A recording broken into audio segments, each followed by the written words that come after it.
بسم اللہ الرحمن الرحیم۔ اعوذ باللہ من الشیطان اللعین الرجیم، بسم اللہ الرحمن الرحیم وبہ نستعین وہو خیر ناصر ومعین۔ عزیز طلاب کرام، امید ہے کہ آپ تمام خیر و عافیت سے ہوں گے۔ جیسا کہ آپ سب آگاہ ہے کہ ہماری گفتگو چل رہی ہے کتاب کشف المراد فی شرح تجرید الاعتقاد، اور اس کتاب میں ہم بحث کر رہے تھے مقصد خامس سے، اور جو کہ یہ جو مقصد خامس ہے وہ ہے بحث امامت۔ اس بحث امامت میں ہم نے چند مسائل سے بحث کرنا ہے، تو ان میں سے مسئلہ اولا تھا کہ اللہ تعالیٰ کے اوپر واجب ہے کہ وہ امام کو نصب کرے۔ تو نصب امام کے سلسلے میں کیونکہ وہاں پر بہت ساری اور بھی ادلہ ہے، اور اس کے ذریعے سے ہم نے یہ دلیل قائم کیے تھے کہ امام کو نصب کرنا واجب ہے اللہ تعالیٰ کے اوپر، اور لوگوں کے لیے جائز نہیں ہے کہ وہ کسی فرد کو امام تجویز کرے کہ فلانا فرد امام ہونا چاہیے، اور لوگوں کے لیے لوگوں کے پاس صلاحیت موجود نہیں۔ اس کے اوپر تقریباً ہم نے 24-25 ادلہ پیش کیے۔ اب اس کے بعد والا جو موضوع ہے وہ موضوع ہے امام کا معصوم ہونا شرط ہے، اور اس کے اوپر بھی ہم بحث کر رہے اور پیش کر رہے ادلہ عقلیہ اور نقلیہ۔ انہی ادلہ عقلیہ میں سے ہماری 11ویں اور 12ویں دلیل یہاں پر ذکر ہے۔ تو آئیے ہم پڑھتے ہیں 11ویں دلیل کی طرف۔ 11ویں دلیل کیا ہے؟ وہ یہ کہ اگر امام معصوم نہ ہو تو لازم آتا ہے کہ امام ہدایت کرنے سے باز رہے، اگر امام معصوم نہ ہو تو امام کا ہدایت سے باز رہنا لازم آئے گا اور چپ ہو جائے، امام کی ذمہ داری تب کیا بنے گی؟ چپ رہے، اور یہ محال ہے۔ اس جملے کی وضاحت کچھ یوں ہے کہ اگر امام معصوم نہ ہو تو چونکہ ایک بندہ خود عصمت کے اس مرتبہ اور مقام پر نہیں ہے، لہذا وہ والی قیادت نہیں کر سکتا جس قیادت کی قوم کو ضرورت ہے۔ کیونکہ اگر امام ہدایت کرے گا تو ہدایت کا لازمہ معصوم نہ ہونے کی صورت میں ہدایت نہیں ہوگا، بلکہ خود مضل ہونا لازم آئے گا اور لوگوں کو اضلال گمراہی کی طرف دھکیلنا لازم آئے گا۔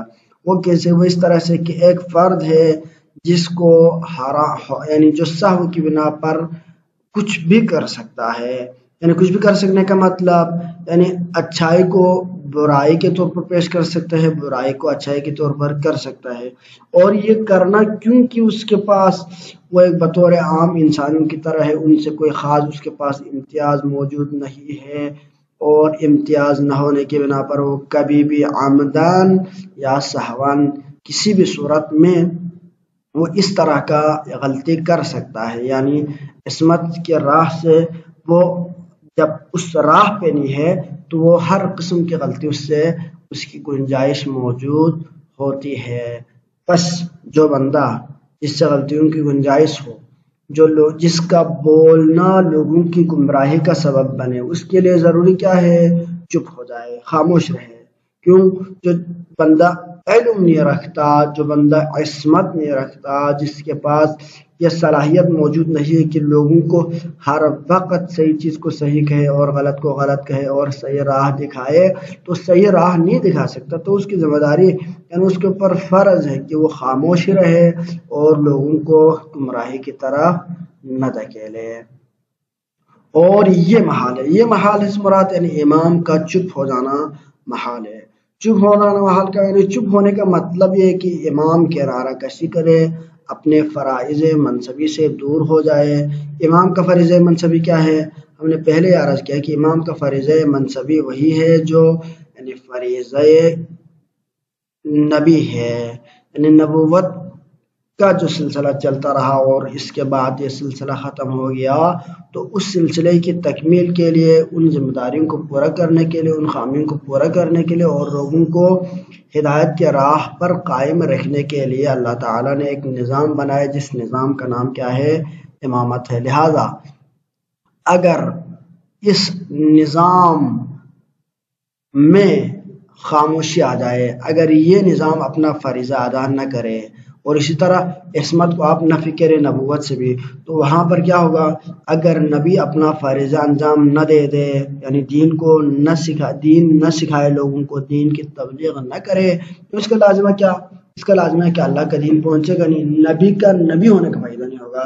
اسی طرح امام معصوم نہ ہو، یعنی وہ اپنی ذمہ داریاں ادا نہ کرے، لوگوں کو راہ حق نہ دکھائے، اور اسی طرح لوگوں کو دین نہ سمجھائے، مشکلات کے وقت دین کی مدد نہ کرے، دین کو بچانا امام کی ذمہ داری ہے، دین نہ بچائے تو اس امام کے ہونے کا فائدہ نہیں ہوگا، اس کا غرض نقض آئے گا، نقض غرض آئے گا۔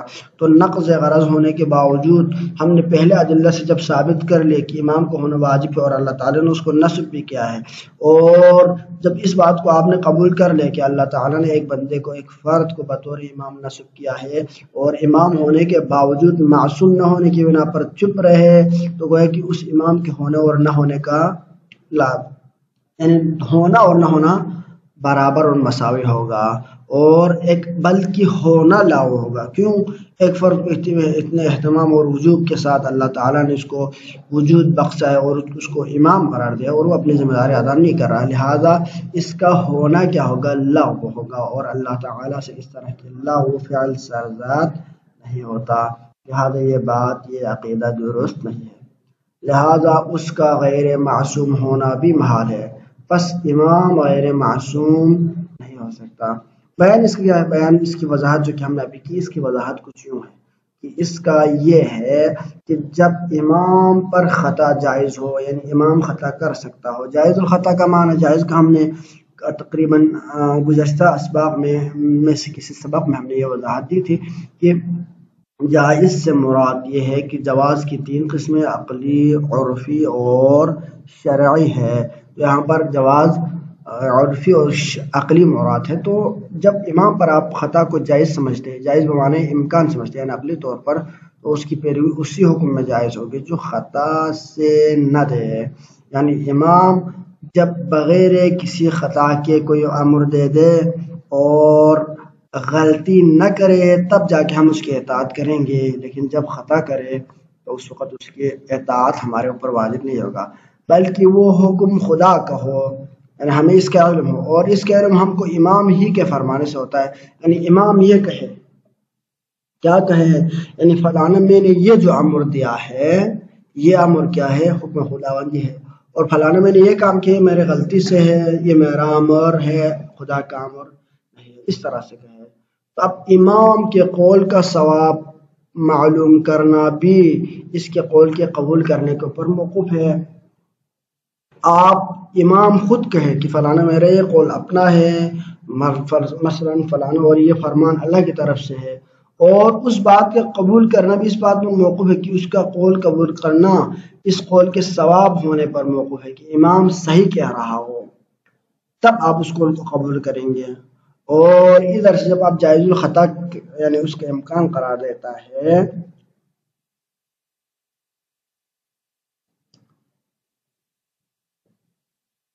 یعنی امام کے قول کا قبول کرنا اس بات پر موقوف ہے کہ امام کا قول ثواب ہو، اور امام کا قول ثواب ہونا یہ تو ہم خود امام کے کہنے سے پتہ نہیں چلے گا، کیونکہ ایک بندہ خود کہے کہ میں سچا ہوں، یہ ان کے قول خود اپنی ذات کے بارے میں قبول نہیں ہوگا گواہی، تو لہذا امام کے بارے میں بھی یہ ہے کہ امام کا قول خود اس کی حقانیت، اس کی سچائی کے لیے ثابت نہیں ہوا، لہذا امام کی سچائی اور حقانیت کو ثابت کرنے کے لیے ہمارے پاس کوئی اور طریقہ ہونا چاہیے، وہ طریقہ نہیں ہے، لہذا یہاں پر 2 لازم آ گئے، یعنی امام کے قول کی حجیت کو قبول کرنا خود امام کے قول کو ماننے کے اوپر موقوف ہے، اور امام کا قول امام خود کہے تب فرق ہوگا، اور امام کا فرق بھی اس کے اوپر ہمیں اعتماد نہیں ہوگا، کیونکہ یہ بھی امام کے قول ہے، اور امام کا قول ثواب کے اوپر موقوف ہے، لہذا ثواب کو پہچاننا ثواب کے اوپر موقوف ہوگا، اس طرح سے 2 لازم آئے گا۔ اب یہ محال ہو جائے گا، لہذا امام کے لیے کیا ہوگا؟ امام کے لیے چپ رہنا ضروری ہو جائے گا، اور کچھ اس سے کہتے بننا پڑے گا۔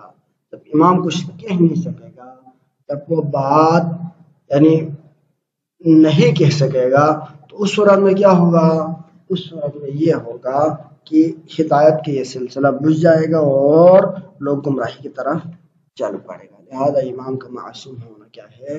ضروری ہے. اگر آپ خود اس عبارت پہ غور و فکر کریں نا تو اس عبارت سے ہی آپ بہت کچھ سمجھ سکتے ہیں کہ اس میں کس طرح دور لازم آ رہا ہے اور کیا لازمہ بن رہا ہے اور کیسے یہ امام کا معصوم ہونا اس دلیل میں واجب ہے. آپ عبارت پہ غور کریں، اگر مطالب سمجھ نہ آئے تو مزید مطالعے کی طرف رجوع فرمائیں. اچھا 12ویں دلیل کیا ہے؟ 12ویں دلیل یہ ہے کہ جو شخص غیر معصوم ہے اس کے لائق امام ہونے کو ہم بالیقین نہیں پہچان سکتے. جو شخص معصوم نہیں ہے اس کے بارے میں آپ 100% یہ نہیں کہہ سکتے کہ یہ فرد معصوم ہونا چاہیے، یہ معصوم ہے. آپ یقین کے ساتھ اس کو امام نہیں سمجھ سکتے. یعنی کیونکہ جب معصوم نہیں ہے وہ ڈگمگا سکتا ہے، وہ گمراہی کی طرف آپ کو لے جا سکتا ہے، وہ ضلالت کی طرف آپ کو لے جا سکتا ہے. تو جو بندہ آپ کو گمراہی کی طرف لے کے جانے کے امکان ہے، جس کی ہدایت میں آپ کو شک ہو، جو خود مہدی نہ ہو، تو جو خود مہتدی نہ ہو تو دوسروں کا ہادی نہیں بن سکتا. دوسروں کی ہدایت کی ذمہ داری اس کے کندھے پہ نہیں ڈالا جا سکتا. تو لہذا کیا ہوگا؟ امام پیچھے رہے گا. امام کے اگرچہ ہم اس غیر معصوم کو امام کے طور پر آگے پیش کرے لیکن پھر بھی ہم کو بالیقین ہم اس شخص کو بالیقین اس کے امام ہونے کو نہیں پہچان سکے گا. اور جس کے امامت کے قابل ہونے کا علم ہم کو یقین نہ ہو، یعنی جس فرد کی امامت کے لائق ہونے کو ہم کو یقین نہ ہو وہ امام نہیں ہو سکتا. کیوں؟ جب تک لوگوں کو اس کے پر اعتماد نہ ہو. یعنی لوگ جب تک اس کے اوپر اعتماد نہ ہو، یعنی وہ قابل اعتماد. اب اس میں دو چیزیں ہیں. ایک موضوع یہ ہے کہ اللہ تعالیٰ کسی فرد کو امام بناتا ہے، کسی فرد کو امام بناتا ہے. اللہ تعالیٰ کی طرف سے ساری ذمہ داریاں پوری ہوتی ہیں. امام کی اپنی ذمہ داری کیا ہے؟ لوگوں کو ہدایت کرنا ہے. امام اپنی ذمہ داریاں بھی پوری کر رہے ہیں، پھر بھی لوگ اپنے آبا و اجداد کے دین پر چلتے ہوئے بغیر کسی دلیل کے اس کے منکر ہو جاتے ہیں اس امام کے. تو اس صورت میں ہم یہ نہیں کہیں گے کہ لوگوں کو یقین ہونا چاہیے، کیونکہ سارے لوگوں نے ماننا نہیں ہے. لوگوں نے وَلَوْ حَرَصْتَ بِالْمُؤْمِنِينَ، یعنی آپ قرآن بہت سارے آیتیں پیغمبر کے بارے میں آئی ہوئی ہے کہ جن آیتوں میں پیغمبر صلی اللہ علیہ وآلہ وسلم سے فرمایا گیا کہ اگرچہ آپ کیا ہے حریص ہے کہ یہ سارے لوگ مومن ہو جائے لیکن یہ سارے مومن ہونے والے نہیں ہے. تو پیغمبر آئے، سلسلہ انبیاء کی حکم مسلم ہے، ان کے آنے سے سارے لوگ ایمان نہیں لائے. تو امامت کا سلسلہ تو بھی اسی طرح ہے کہ وہاں پر یہ آپ نہیں کہہ سکتے کہ امام ہے تو سارے لوگ اس کے اوپر یقین ہونا چاہیے. سارے لوگوں کو اس کے اوپر یقین ہونے کا مطلب یہ ہے کہ اللہ تعالیٰ اپنی ذمہ داری کو پورے طور پر مکمل کرے اور اہتمام کرے، یعنی اس پر تو معصوم قرار دے اور لوگوں کے لیے اس کے اوپر اعتماد اشکال کا کوئی وجہ نہ چھوڑے. پھر لوگ اس کے اوپر یقین نہ کرے تو اس وقت یہ ذمہ داری ہے، اس کا لازم نہیں آتا. لیکن جب اللہ تعالیٰ اپنی ذمہ داری کو پورا نہ کرے، لوگوں کو اشکال کے لیے وجہ چھوڑے، چاہے وہ مشرک کیوں نہ ہو، اور ان کو اعتماد نہ ہو اس کے اوپر، اس امام کے اوپر، تو اس وقت میں کیا ہوگا؟ جس شخص کے اوپر اعتماد نہ ہو وہ امام نہیں بن سکتا. یہ یہاں پر ایک دو فرد نہیں، یہاں پر حق اور صحیح راہ پر چلنے والوں کو بھی اس کے اوپر اعتماد نہیں ہوگا. لہٰذا نتیجہ یہ ہوگا کہ غیر معصوم امام نہیں بن سکتے بلکہ معصوم کا امام ہونا ضروری ہے. اب اس 12ویں دلیل کی وضاحت ہے کہ جو شخص معصوم نہیں ہے اس کا خطا کاری سے بچنا یقیناً ثابت نہیں ہے. آپ یہ نہیں کہہ سکتے کہ فلاں یہ بندہ معصوم نہیں پھر بھی گناہوں سے بچے گا، یہ کوئی بھی گناہ انجام نہیں دے گا. جب آپ یہ کہیں گے تو اس کا مطلب یہ معصوم ہے. جب آپ کہہ رہے ہیں کہ یہ معصوم نہیں ہے تو اس کا مطلب یہ خطا سے نہیں بس بلکہ خطا کر سکتا ہے، اور خطا کاری سے گمراہی پیدا ہوگی. جب گمراہی پیدا ہوگی تو پھر ہدایت کہاں رہے گی؟ اور امام وہی ہے جس کا ہر حکم موجب ہدایت ہو اور جو ہمیشہ ہدایت کی طرف ان کو لے جائے، وہی حقیقت میں امام ہو سکتا ہے. لہذا امام غیر معصوم کبھی بھی نہیں بن سکتا. بس امام کا معصوم ہونا ضروری ہے تاکہ مقصد جو اس کی اولین ذمہ داری ہدایت کرنے لوگوں کی وہ ذمہ داری پوری ہو جائے اور لوگ ہدایت کی طرف بڑھے. بس ان دو ادلہ سے بھی یہ ثابت ہو گیا کہ امام کا معصوم ہونا ضروری ہے۔ وصلی اللہ علی سیدنا محمد و آلہ الطیبین الطاہرین۔